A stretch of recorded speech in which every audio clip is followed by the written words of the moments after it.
wish they could release him. We are waiting for him. For the bail, we are waiting for him. Let him come outside. All this crowd is waiting for him. Lihlehliselwe umhla wama-22 ityala lendoda yaseSoweto eneminyaka engama-58 ubudala netyholwa ngokudlwengula intwazana eselula ukunika ithuba inkqubo yophando. Sinenkinga ye-age restriction bawutshalwa ngo-18 to 35, so above 35 kusho abantu bowenza njani. Umbutho wabahlali iLabour and Civic Organisation ukhokele umngcelele wabahlali abangaphangeliyo nabaphumethembisa kwiMpumalanga ngelinyanzelisa ukuba baqeshwe kwimizi-mveliso ezinze Olifantsfontein. I'm still saying the mother that we were buried or we were burying on that date. I forgot the date. I think it's the 22nd, if I'm not mistaken. She's my mother, she raised me. Sekela nhloko kumapolisa omasipala waseGuruleni nelinqunyanyisiweyo uJulius Mkhwanazi uyaphika kuba waphosisa kwikomishoni kaMadlanga ngokusweleka kukamama wakhe.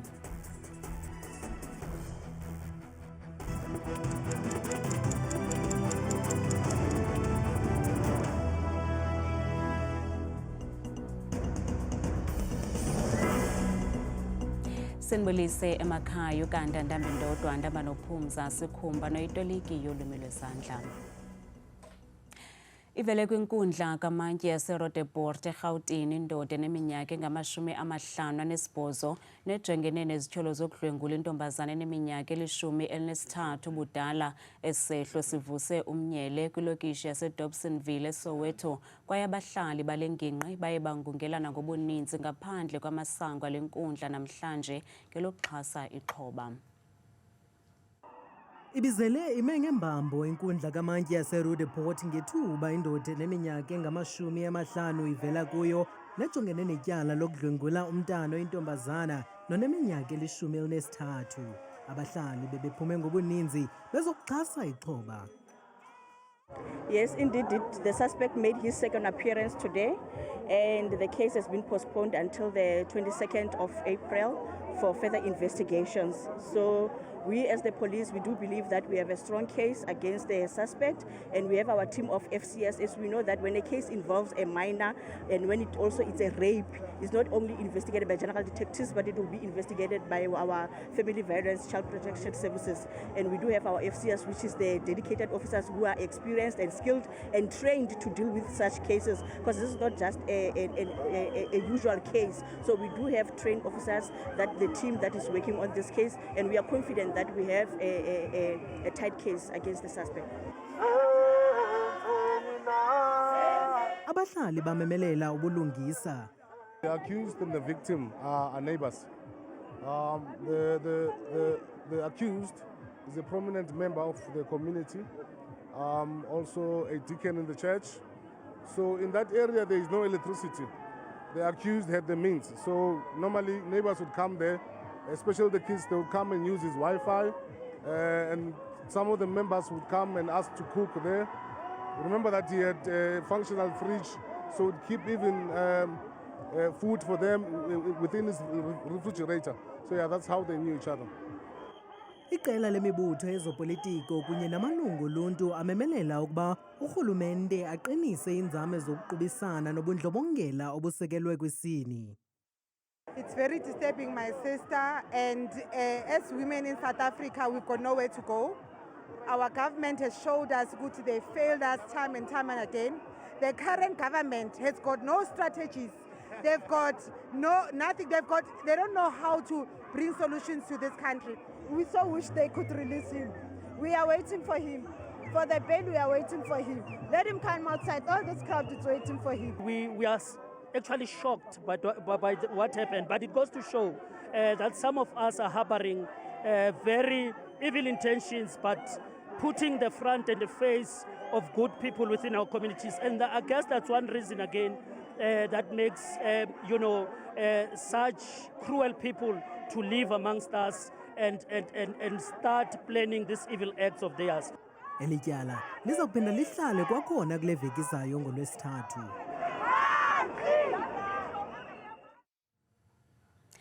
Limiselwe umhla we-12 kuMeyi ityala lendoda etyholwa ngokubulala wasetyhini obekhulelwe uStella Lina Nxamakele ona-32 eminyaka eFentersdorp eMntla-Ntshona. Umrhanelwa uvele enkundleni nalapho ethabathe isigqibo sokungafaki isicelo sebheyili. Uluntu lwaseFentersdorp eMntla-Ntshona beluphume ngobuninzi ukuya kunika inkxaso kusapho lakwaNxamakele enkundleni yamatyala. Iinkokheli zokuhlala zithi kwanele kananjalo zityhola amapolisa ngokungasebenzisani nalo xeshikweni ubundlobongela bokubulawa kwabantu buqatsele kule ndawo. Siva kabuhlungu ngendlela uStella abulewe ngayo yaye masingawuthatheli ezandleni umthetho okwangoku. Silinde iinkqubo zomthetho ekufanele sizilandele de uStella afumane ubulungisa. Ayiko kokuqala eFentersdorp kusenzeka into enje. Abantwana bethu bayabulawa, amapolisa awasebenzisani nathi. Singabahlali siyoyika nokuvula amatyala ngoba sifike sibuze imibuzo esingayaziyo, sithi kwanele ngoku. Usapho lwexhoba luvakalise ukukruneka komphefumlo ngesi sehlo, lwatsho lusichaza njengesingenakulibaleka. Wangena endlini wanzakalisa umama wam nodade wethu, ndandingekho mna. Usapho lukhathazeke kakhulu, ndibuhlungu nam ngoba uStella ebengenanca namntu. Ukumbona kwam enkundleni ibingase ndimtsibele, ndimkrwitshe, ndigqibe ngaye, kodwa uzayifumana into emfaneleyo naye. Ngelixa udade bomrhanelwa esithi eyona nto ibakhathaza ngamandla belusapho kukuva ukuba kudala ebulala abantu kodwa akhululwe ngamapolisa. Utsho ebeka ityala ngakumapolisa ngokuvumela umbulali ukuba aphile nabanye abantu. After ke fetsa go utlwa last ke tlile khoto gore motho o di case khale ameda. Bendiqala ukuyiva enkundleni ukuba lo mntu kudala ebulala kwaye unamatyala ango-2020 kodwa ubephila nabantu.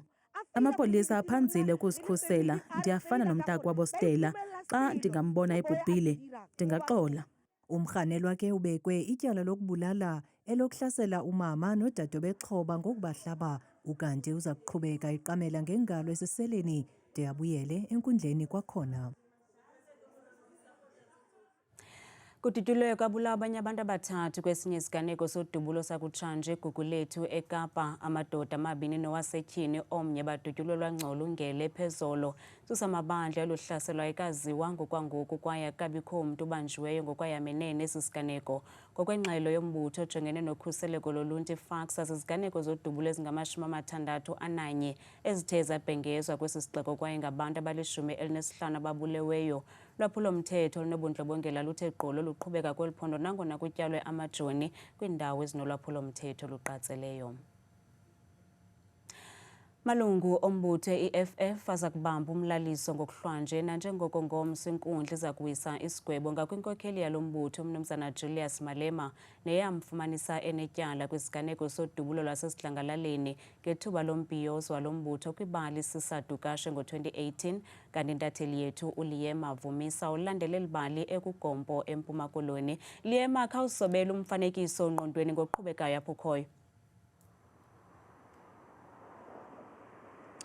Okuqinisekileyo Lisa sifumana ke kambe silapha ngaphandle kanye kwamasango aso ke ibala iJan Smuts Stadium apha ke kwidolophu esanda kutshintshwa igama ibizwa ngoku kuGompo City apha kwiphondo leMpuma Koloni. Nalapho ke njengokuxa wam oshicilelayo uzawukwazi ukubonisa into kokuba khona noko amalungu esithe sabe kanti siyaqala ukuwabona engena ngaphakathi, kodwa ngokuqinisekileyo ela nani lisakhanya lithande noko ungabililo eli besicinga into yoba singabe kanti selilindele. Ukhumbula kaloku into yokokuba kwisihlandlo sonyaka ophelileyo ngenyanga yeDwarha ngelixa kwakhona ke inkokheli yombutho we-Economic Freedom Fighters uJulius Malema beze apha ebethe wabe kanti uhlabe kanti ikhwelo kuwo onke ke amalungu asuka kumaphondo onke kwaye ngeli ixesha abe kanti akhona gxebe apha ke kwidolophu yakuGompo City. Kodwa ke okwangoku noko izinto sathande noko ukuthi cwaka kusakhala ibhungane, kodwa silindele ke into yokokuba mhlawumbi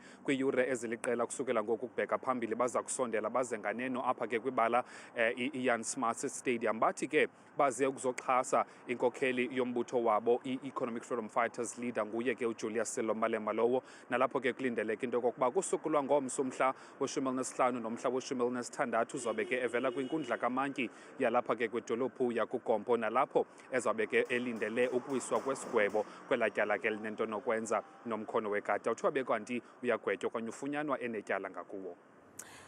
Liema, ungakukhumbuza ababukeli ukuba kwenzeke ntoni kweli tyala phambi kokuba kuwiswe sisigwebo? Ya, ngokwethu kwazi lisakhanye elityala lisukela kunyaka ka-2018 nalapho ke umbutho we-EFF ebebhiyozela iminyaka emihlanu wasekwayo. Lo msitho ke bebewubambele kwibala isisa Dukashe Stadium emdantsane kwalapha ke kwedolophu yaseMonti, nalapho siyaziyo into kokuba kulapho kurhaneleka into yoba inkokheli yalo mbutho uJulius Malema uthe wabe kanti udubula umkhono wekati kwinginginya yabantu abaxhasa lo mbutho ebebekhona apho. Kusukela ngoko ke umbutho we-AfriForum uthi wabe kanti uvula ityala kwinkundla kaMantyi. Ityala elo lithe labe kanti lithatha noko iinyanga noonyaka abaliqela kuzokuthi ngoku emveni konyaka ke kambe abasibhozo okanye abasixhenxe liqhube lo tyala, side sabe kanti ke ngomhla wokuqala kweyodwarha kunyaka ka-2025 sifikelela noko kwinto ezawukwazi ukusinika umkhombandlela, nalapho ijaji ke yalapha ke kwinkundla ephakamileyo ithe yabe kanti wisa isigwebo sokokuba uJulius Malema lo unalo ityala ekumele into yokokuba aliphendule. Kodwa indlela yokokuba uzawugwetywa kanjani na yinkundla ibingekawiswa ngoko. Yiyo ke le esidibanele kuyo namhlanje, kambe ekulindeleka into yoba ibe kanti iyaqala kusuku lwangomso umhla we-15 nomhla we-16 okokuba uzawusiwa kusini na eziseleni okanye mhlawumbi abe kanti uyohlwayiswa ngokuba ithi wabe kanti utyeshela lo mthetho onento kwenza nomkhono wekati. Sibambe ngaso sibini kwintatheli yethu uLiema Vumisa, simbamba kuGompo eMpuma Koloni.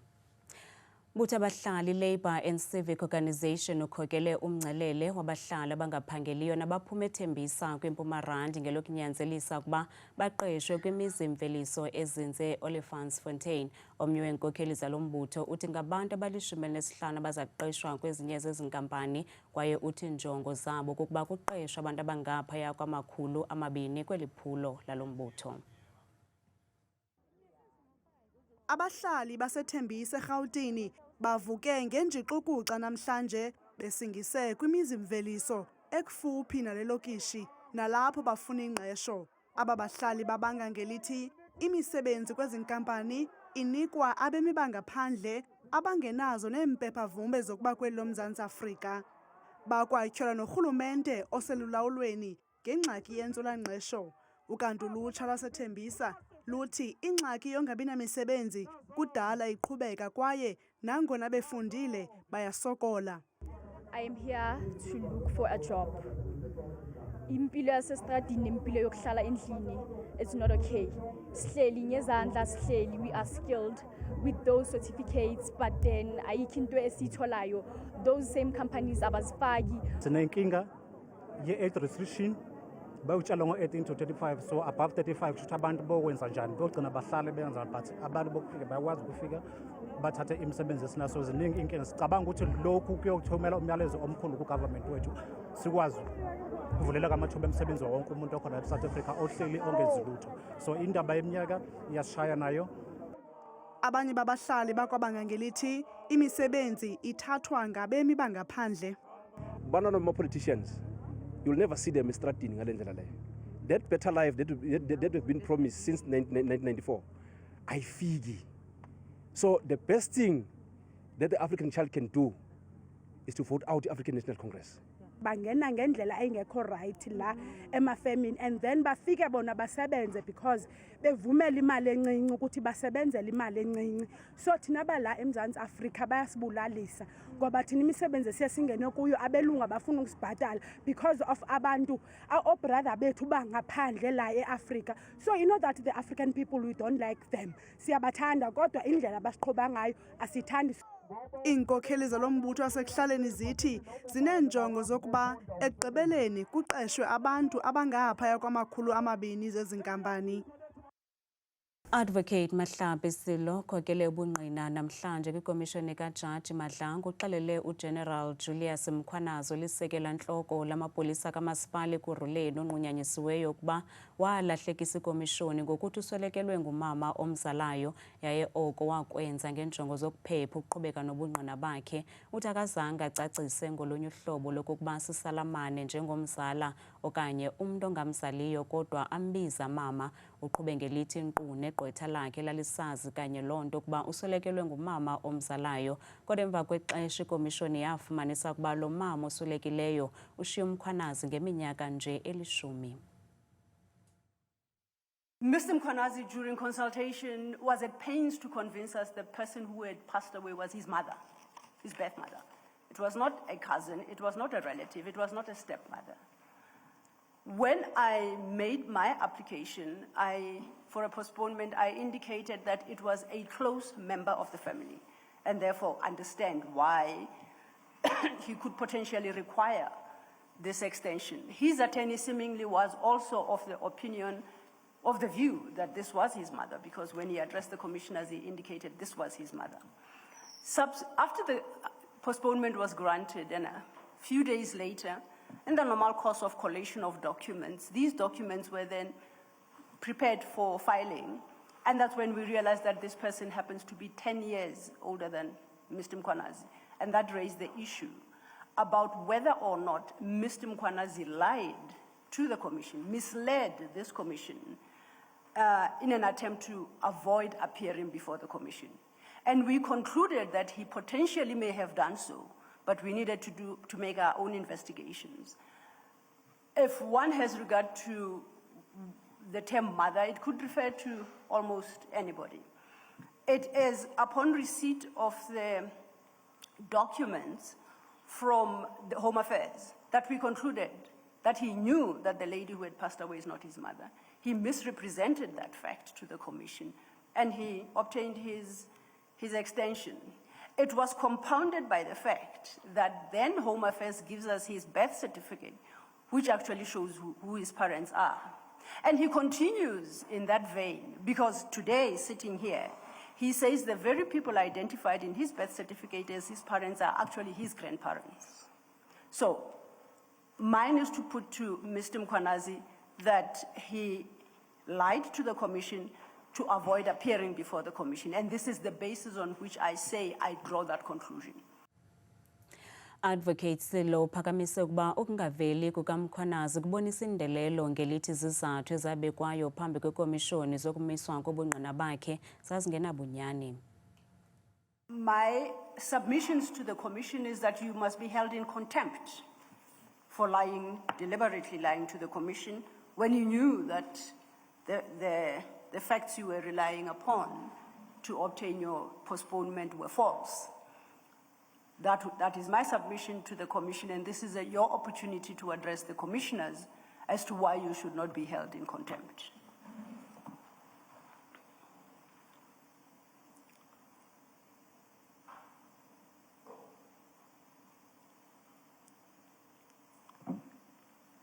Yes, you may, Mr. Mkhwanazi. I still maintain that I didn't lie, you see.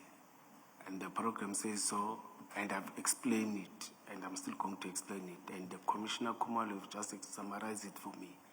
I didn't lie to the Commissioner. Even the day of engagement, remember when it was a consultation, I didn't raise it when we discussed, but towards the end I raised it that whilst we were discussing, I'm having this challenge of a funeral tomorrow.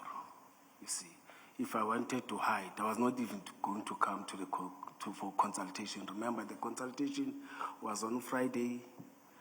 The next day it was a funeral, but I decided to respect the commission and come up until you and my attorney agreed that we are releasing you. You may go, then we'll go and address the commission. Up until that one called me and said, no, you're granted that. Ityala lobuqhophololo norhwaphilizo elibandakanya umongameli weSAFA uDanny Jordaan kunye nabanye abanatyholwa nabo lihlehliselwe umhla wama-25 kwinyanga kaMeyi.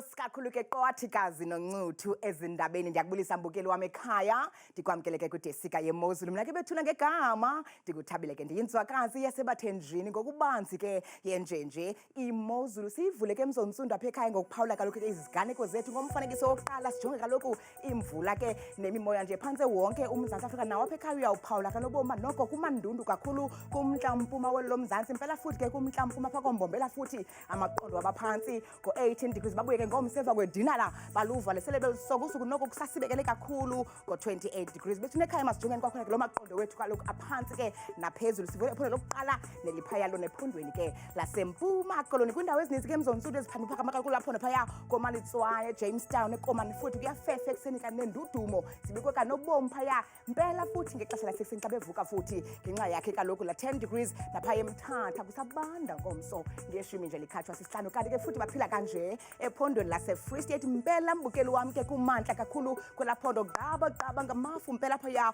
koSasolburg umzekelo wasekuseni futhi kusebekele mpela ngenxa yamaqondo okutshisa phansi ka-12 degrees kanti ke iMozulu yenjenje futhi kwiphondo lasentshona koloni ngamandla mzontsundu futhi ke kumazantsi nempuma kwalaphondo phaya koGeorge kwasekuseni futhi kuyasibekela mpela futhi kuyafefa yonke intsasa amaqondo abaphantsi ku-15 degrees kanti futhi benjenje ephondweni laphaya eNorthern Cape kwindawo ezininzi ke emzontsundu wam phaa ngaselunqwemeni futhi koSpringbok kubanda kakhulu futhi ngaloo mafu nenkwankci iyavaka xa bevuka phaya ngomso ngamaqondo wabaphantsi ka-12 degrees kanti bukele ekhaya ngokubanzi futhi benjenje ephondweni laphaya eNorthwest impela ke kwindawo eziphakame kakhulu kulapho napha kumbindi futhi koMahikeng bevuka nje ekuseni futhi kuyaduduma phaa kubaneke nje yonke laa ntsasa yangomso kanti umbukelo wam ekhaya yenjenje futhi iMozulu eRhawutini impela ke futhi kumantla ulapho napha kuNdlunkulu umzekelo kwasekuseni kooPretoria kuyanetha kududume nje yonke laa ntsasa ngamaqondo anciphileyo ngenxa yeshumi nje elikhatshwa sihlanu nyuka nam ngokubanzi sijonge phaya ephondweni ke emzontsundu laseLimpopo ngamandla ke kumazantsi futhi nentshona yelaphondo phaya koothabazile kwasekuseni futhi zezo ziganeko zezo ntshizane zithe chache phantse yonke intsasa ngo-18 degrees kanti ke baphila kanje futhi ephondweni lasempumalanga mpela ke futhi koMiddleburg kumantla nentshona kwelaphondo futhi kuyanetha kuyaduduma nje phantse yonke laa ntsasa yabo yangomso ngo-13 degrees mbukele ekhaya yavuma kaloku ndiyivale ke ndiyisonge iMozulu phaya ke kwaZulu Natal mpela ke kumbindi kwelaphondo phaya koPietermaritzburg kwasekuseni futhi zezo ziganeko zentshizane zithe gqa yonke laa ntsasa ngo-30 degrees mna ndikuthanda kangaka xeshela imyoli